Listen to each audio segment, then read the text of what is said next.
पाकिस्तान फ़ज़ाई बरतरी में रोज़ाना कोई ऐसी ख़बर ज़रूर देता है जिससे दूसरे मुल्कों को शायद कुछ ऐसी गोलियां जो लूज़ मोशन से बचाएं खानी पड़ती होंगी, क्योंकि कान इस वक्त दुनिया का जदीद तरीन तैयारों में शामिल है और इसको 5th जनरेशन का तैयारा कहा जाता है, जिसमें सुपर क्रूज़ की सलाहियत भी मौजूद है। ना सिर्फ ये जहाज़ आएगा बल्कि एक हेलीकॉप्टर भी जो है फ़ैसला हुआ है कि वो भी तैयार किया जाएगा, जो कि पाकिस्तान में ही असम्बल किया जाएगा और उसके बहुत सारे पुर्जे और बहुत सारे सिस्टम जो हैं वो भी पाकिस्तान ही डेवलप करेगा, यानी उसको फिर किसी की भी ज़रूरत नहीं रहेगी। ये मुश्तरका एक मंसूबा है जिसके तहत एक इस्लामी ब्लॉक का अपना सुपरसोनिक जहाज़ जो है वो तैयार किया जाएगा, जिसको आप सुपर क्रूज़ कह लें, जिसकी जो सलाहियत जो है F-35 जिसको भारत बाहर से ख़रीद रहा है, वो जहाज़ हमारे पास अपना होगा। बिस्मिल्लाहिर्रहमानिर्रहीम, बोलते कालम के साथ मैं आमिर रज़ा खान। और सुपर क्रूज़ की सलाहियत वाला जहाज़ जो है, हवाई जहाज़ जो जंगी जहाज़ है, वो पाकिस्तान में बनेगा। इसको अगर मैं इस्लामिक सुपर क्रूज़ जहाज़ कहूँ तो गलत नहीं होगा। जी हाँ, बिल्कुल पाकिस्तान और तुर्की के मबैन एक मुआहदा तय पाया है, जिसके तहत कान जो उसका बेहतरीन त्यारा है उसकी टेक्नोलॉजी जो है पाकिस्तान में आहिस्ता आहिस्ता जो ट्रांसफ़र की जाएगी और जिसके बाद यही जहाज़ जो है पाकिस्तान में बनेगा। पाकिस्तान फ़ज़ाई बरतरी में रोज़ाना कोई ऐसी ख़बर ज़रूर देता है जिससे दूसरे मुल्कों को शायद कुछ ऐसी गोलियां जो लूज़ मोशन से बचाएं खानी पड़ती होंगी, क्योंकि कान इस वक्त दुनिया का जदीद तरीन तैयारों में शामिल है और इसको 5th जनरेशन का तैयारा कहा जाता है, जिसमें सुपर क्रूज़ की सलाहियत भी मौजूद है। ये तुर्की और पाकिस्तान का फ्यूचर में प्लान है। 2 साल पहले इस पर बात शुरू हुई थी, जिसके बाद ये टेक्नोलॉजी जो है इसको लेने के लिए एक और इजलास हुआ है, जिसमें तमाम तुर्किया की वो कंपनीज जो इस जहाज़ को बनाने में के लिए काम करती हैं वो शामिल हुई। 32 टोटल कंपनीज थी जिनका जो है एक इजलास मुनक्कद हुआ, जिसमें यह तय पाया कि आहिस्ता आहिस्ता इसमें लगा अमेरिकन इंजन भी रिप्लेस कर दिया जाएगा, क्योंकि नेटो का रुकन होने की वजह से कान को बिना पूछे उसके इंजन को किसी और मुल्क को फ़रोख्त नहीं किया जा सकता और तुर्किया उसका पाबंद है। लेकिन अब तुर्की ने कान का इंजन जो है उसको ख़ुद बनाने का फ़ैसला किया है। ये बहुत बड़ी बात है कि तुर्की जो है वो फुली एक डेवलप्ड जहाज़ जो है वो बना रहा है और उसकी टेक्नोलॉजी पाकिस्तान को भी ट्रांसफ़र होगी। और इसके इस सिलसिले में जो है इजलास जो है जॉइंट एक्शन कमेटी का वो मुनक्कद हो चुका है। ना सिर्फ ये जहाज़ आएगा बल्कि एक हेलीकॉप्टर भी जो है फ़ैसला हुआ है कि वो भी तैयार किया जाएगा, जो कि पाकिस्तान में ही असम्बल किया जाएगा और उसके बहुत सारे पुर्जे और बहुत सारे सिस्टम जो हैं वो भी पाकिस्तान ही डेवलप करेगा, यानी उसको फिर किसी की भी ज़रूरत नहीं रहेगी।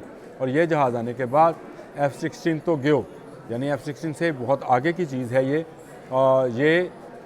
जो F-35 है या S-35 है या C-35 है, उसकी रेंज का एक जहाज़ है जो कि पाकिस्तान अपने मुल्क के अंदर तुर्की की मदद से तैयार करेगा।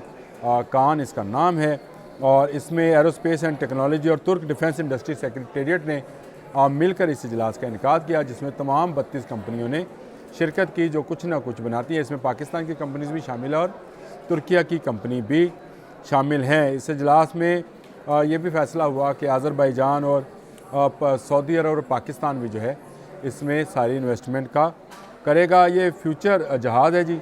लंबाई इसकी 21 मीटर है, विंग इसके 14 मीटर चौड़े हैं और हाइट इसकी 6 मीटर है। 2715 फ़्लाइट वेट के साथ ये उड़ता है। 2 इंजन वाला जहाज़ है और स्पीड इसकी 1.8 मार्क है। मैंने पहले कहा था जंगी जहाज़ों की जो स्पीड है वो किलोमीटर से नहीं, मार्क एक पैमाना है जिससे ये तय की जाती है। किसी दिन इस पर भी बात करेंगे।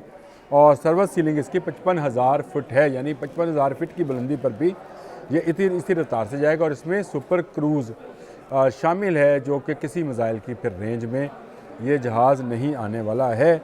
और इसमें 4 एयर टू एयर मिसाइल हैं और 2 इसके एयर टू सरफेस मिसाइल, जो कि बहुत ही ज़बरदस्त मिसाइल जो जदीद तरीन है वो इसमें फ़िट किए जा सकते हैं। और इसमें और बहुत सारी जिस तरह से स्क्रीन माउंटेड इसमें और हेलमेट माउंटेड उसमें जो है चीज़ें शामिल हैं, जो क्या जहाँ पर सारी चीज़ें सामने आती हैं। और सबसे ख़ास बात इसके वो रडार हैं जो दुश्मन के हर रडार को नकारा बनाना जानते हैं। ASI रडार जिनको बोला जाता है, और इसमें ये सलाहियत भी है जहाज़ के अंदर कि अगर विजिबिलिटी कम हो, यानी धुंध और बादल या इस तरह की कोई विजिबिलिटी हो, तो इसके रडार और ये ख़ुद भी उसमें ऑपरेट कर सकता है। हेलमेट माउंटेड स्क्रीन का मैं बता चुका।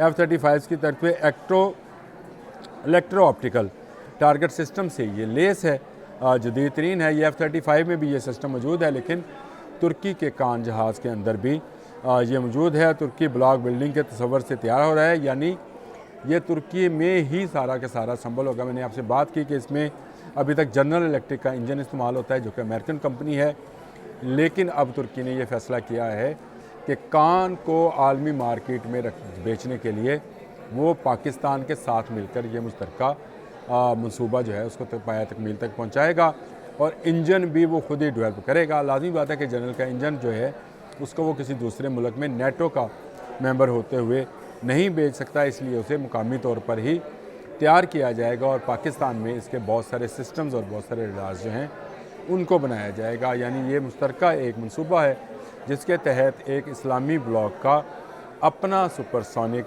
जहाज़ जो है वो तैयार किया जाएगा, जिसको आप सुपर क्रूज़ कह लें, जिसकी जो सलाहियत जो है F-35 जिसको भारत बाहर से ख़रीद रहा है, वो जहाज़ हमारे पास अपना होगा। ये बड़ी ख़बर है इस हवाले से कि पाकिस्तान इस्लामिक ब्लॉक का एक जदीद तरीन त्यारा बग़ैर चाइनीज़ टेक्नोलॉजी के और बग़ैर अमेरिकन टेक्नोलॉजी के अपने दोस्त तुर्की की मदद से ख़ुद तैयार करेगा और फिर इसको एक्सपोर्ट भी करेगा। जो मैं पहले कहता हूँ कि पाकिस्तान के असली साइंसदान जो हैं अब इस रुझान की तरफ आ गए हैं कि हम जो असला बनाते हैं उनको बैरून मुल्क फ़रोख्त भी करें। मैंने बहुत सारी वीडियोज़ इससे पहले भी की हैं, लेकिन ये वीडियोज़ मुझे करते हुए दिली खुशी महसूस हो रही है कि एक 5th जनरेशन का त्यारा कान जो है वो भी जल्द पाकिस्तान में तैयार होना शुरू हो जाएगा।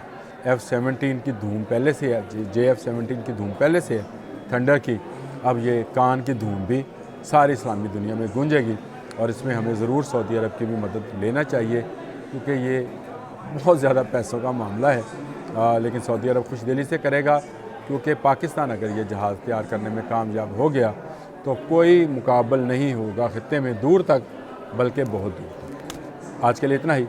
अल्लाह हाफ़िज़।